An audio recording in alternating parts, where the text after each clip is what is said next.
जय हिंद। जय हिंद।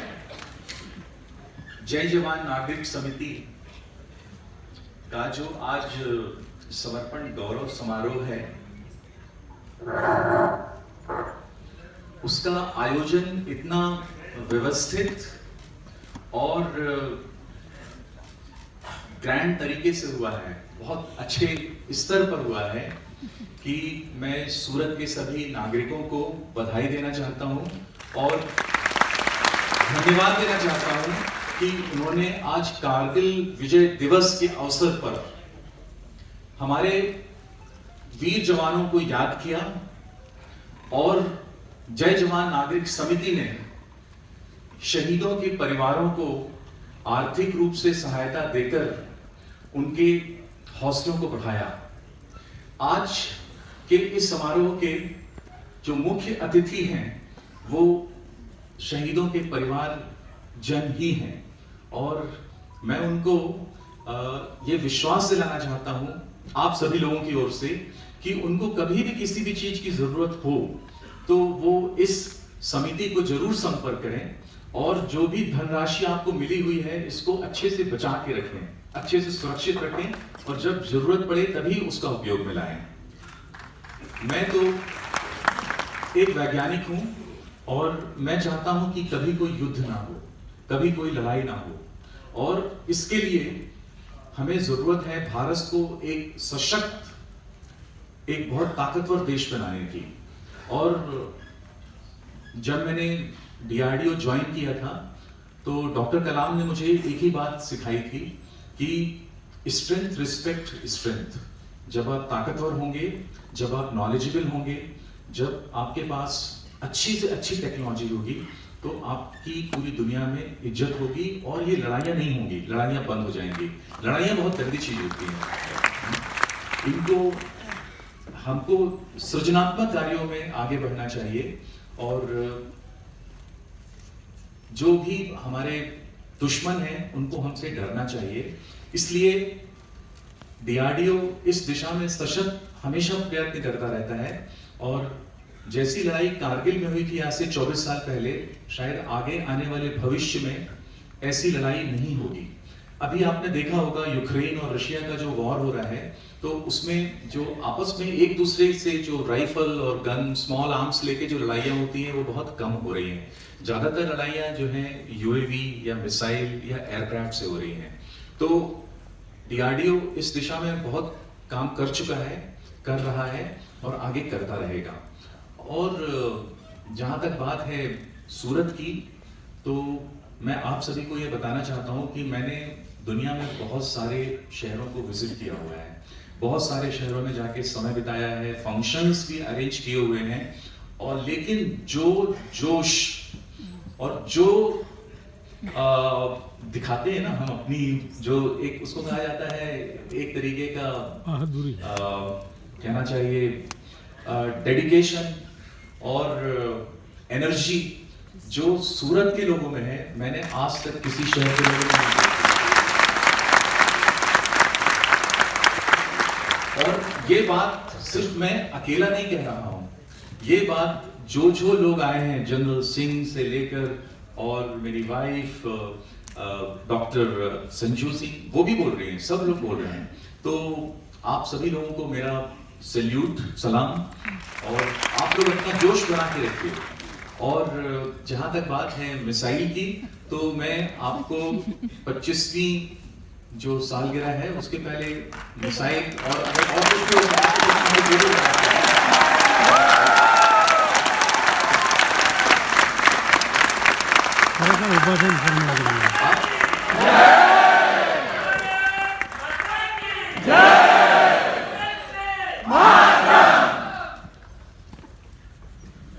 देखिए आप लोगों ने जोश दिखा दिया।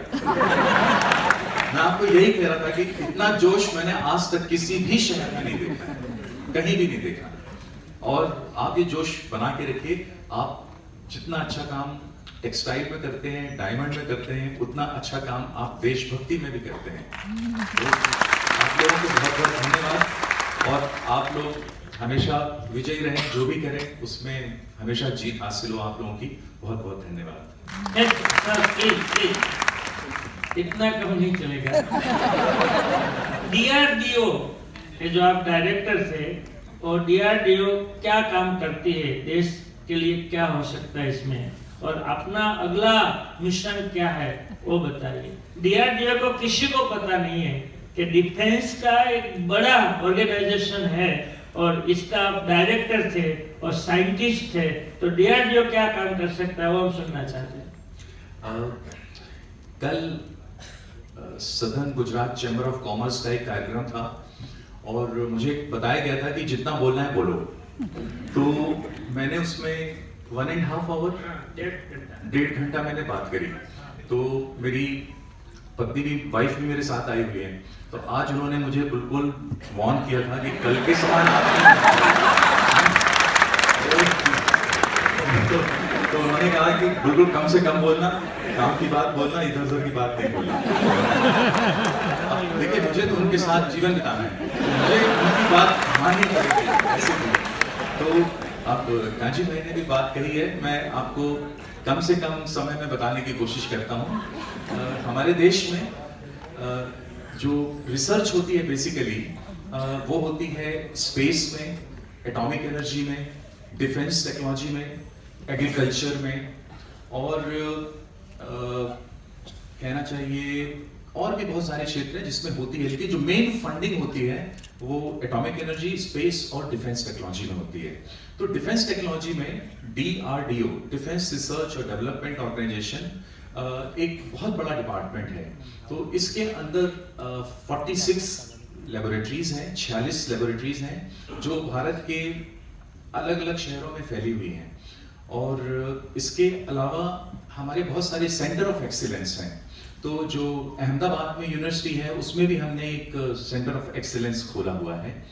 और इसके अलावा हमारे पास बहुत सारी सर्टिफिकेशन एजेंसीज हैं, और हम armament technology, combat engineering, naval systems, aeronautical systems, missile technology और life science, electronics, communication, defence technology के लगभग हर क्षेत्र में काम करते हैं।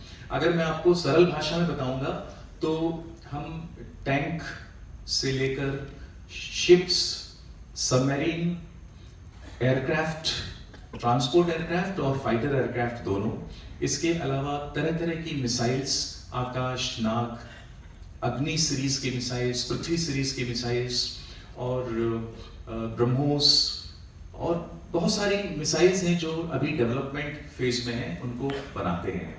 फिर इसके अलावा हम टॉर्पीडोज भी बनाते हैं, और फिर जितनी भी हमारी गन्स होती हैं जिनको हम तोप बोलते हैं, तो उनके जितना भी एम्यूनिशन है, जो तोप के गोले होते हैं, उनको बनाते हैं। और इनको बनाने, और फिर इलेक्ट्रॉनिक्स में हम रडार बनाते हैं। रडार मतलब 15-20 किलोमीटर की रेंज से लेके और हजारों किलोमीटर तक की रेंज का।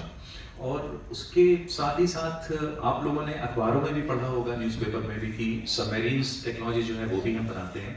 और इसके अलावा बहुत सारी चीज़ें हैं जो पब्लिश्ड हैं, जो पब्लिश्ड नहीं हैं। तो इस देश को की सुरक्षा में DRDO का बहुत बड़ा योगदान है। और हमारे पास लगभग 30,000 एम्प्लॉइज हैं, जिसमें से 7,000 इंजीनियर्स हैं और जो साइंटिस्ट के रूप में काम करते हैं, और बाकी जो है वो टेक्नीशियंस हैं, और बाकी जो दूसरा सपोर्टिंग स्टाफ होता है वो है। तो ये एक इतना बड़ा ऑर्गेनाइजेशन है कि लाइफ साइंसेस में जो हमारी आर्मी के, नेवी, एयरफोर्स के जवान जो यूनिफॉर्म पहनते हैं, जो स्पेशल ड्रेसेस पहनते हैं, उससे लेकर और लगभग सब कुछ बनाता है। क्या बात है। और हम लोग जो टेक्नोलॉजी बनाते हैं उसको टेक्नोलॉजी ट्रांसफर भी करते हैं, जो प्राइवेट इंडस्ट्री में करते हैं। तो मैं कल यही बता रहा था कि आप लोग जिनको इंटरेस्ट है वो हमारी वेबसाइट में जाकर और देख सकते हैं कि क्या क्या टेक्नोलॉजी अवेलेबल है।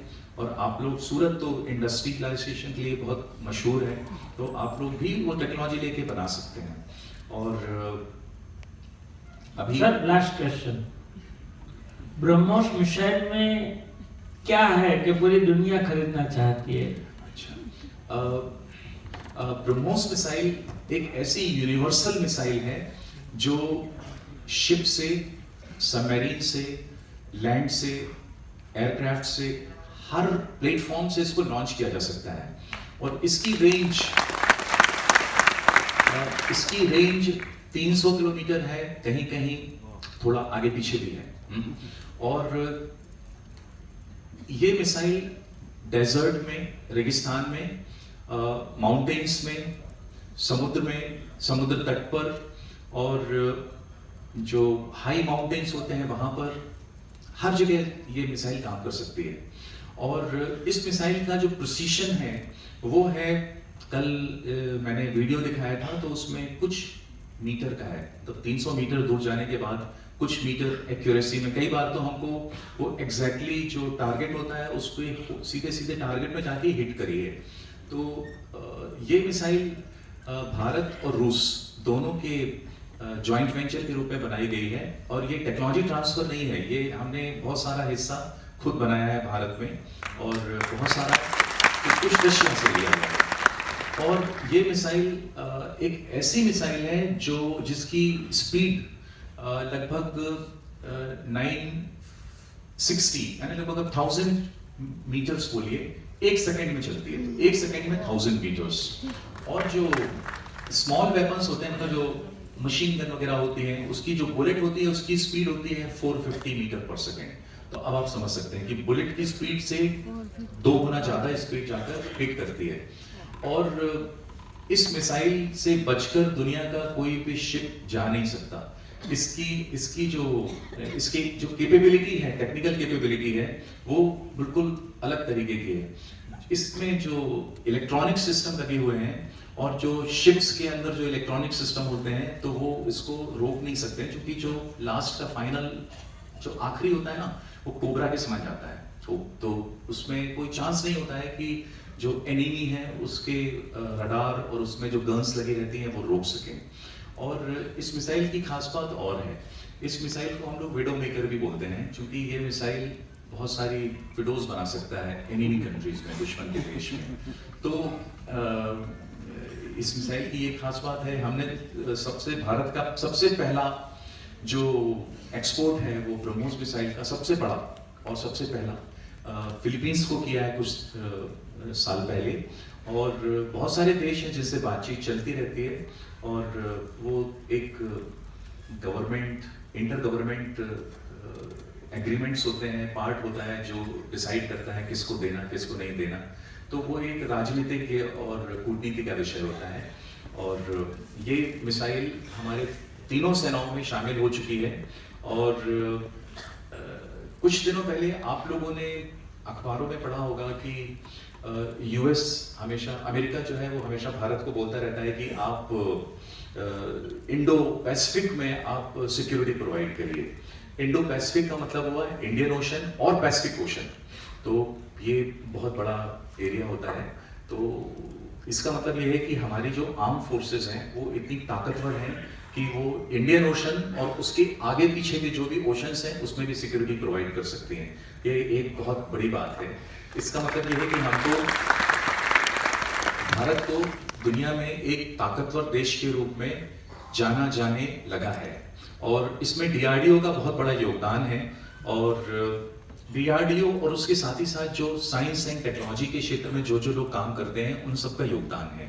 तो इसके लिए आप लोग भी आमंत्रित हैं, आप लोग भी आइए, शामिल होइए जोश के साथ और कुछ कर गुजरिए। अभी तो सिर्फ मिसाइल मॉडल देने की बात हो रही है, आप लोग इसमें बना भी सकते हैं।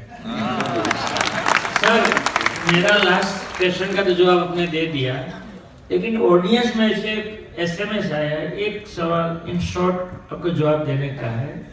अगर भारत को युद्ध नहीं करने का है तो मिसाइल हम क्यों बनाते हैं, ऐसा एक सवाल है। मैंने आपको बीच में बताया था कि स्ट्रेंथ रिस्पेक्ट स्ट्रेंथ। अगर आप ताकतवर हैं तो आपको दूसरे लोग इज्जत देंगे। इज्जत देने का मतलब होता है वो आपसे दोस्ती करना चाहेंगे। और अगर आप कमजोर हैं तो आपको हर व्यक्ति दबाएगा। जब भारत कमजोर था 60s में 70s में, तो देखिए कितनी सारी वॉर्स हुई। लेकिन जब 80s के बाद जब भारत ताकतवर होता गया, तो आज जो है वो किसी की हिम्मत नहीं है कि वो लड़ाई हमसे कर सके।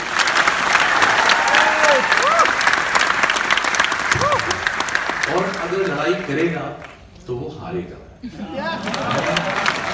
आप लोगों ने देखा पाकिस्तान की इकोनॉमी क्या खत्म हो गई। उनका प्रेसिडेंट जाता है दूसरे सऊदी अरेबिया के एयरक्राफ्ट में और वो आपस में कुछ नाराजगी हो जाती तो वो छोड़ के आ जाते हैं उनको वापस। फिर वो बेचारे वो जो पब्लिक होता है ना, हमारा आम आदमी, हम आपका जो एयरक्राफ्ट होता है इंडिगो जैसा, उसमें बैठ के अमेरिका से वो फिर इस्लामाबाद आया। तो इसको बोलते हैं कमजोर होना। और इसके लिए बहुत जरूरी है कि हम साइंस और टेक्नोलॉजी की सहायता से अपने देश को मजबूत बनाएं, समृद्ध बनाएं। और आप सब लोग अपने बच्चों को खूब पढ़ाइए, इतना पढ़ाइए, उसके लिए कुछ भी करना पड़े पढ़ाइए, क्योंकि एजुकेशन, नॉलेज यही फ्यूचर की चाबी है। फ्यूचर में हमको यही करना पड़ेगा। जब मैं छोटा था तो मेरे पिताजी बोलते थे, बेटा कोई बात नहीं, तुमको किताबें खरीदने के लिए कुछ भी चाहिए, हम लोग एक बार खाना कम खाएंगे, लेकिन बुक्स के लिए कभी सोचना मत कि पैसे कहां से आएंगे। तो आप लोग पढ़ाई, आप तो ऐसे दिन होते नहीं है किसी के भी। सब लोग समृद्ध हैं, भारत में गरीबी बहुत कम हो गई है और एजुकेशन और नॉलेज चाबी है। Thank you sir. Thank you. Thank you very much sir, thank you very much. आपको इतना ही बताएंगे कि नेक्स्ट बार अगर आप बाय रोड आएंगे बॉम्बे या अहमदाबाद से, तो एंट्री में आपको जो मिसाइल आप देंगे वो आप दिखाएंगे। Thank you. બસ હવે સમારોહના અધ્યક્ષ સ્થાનેથી આપણે સાંભળીએ ને સમારોહને સમાપન તરફ જઈએ એ પહેલા થોડીક નોંધ લેવી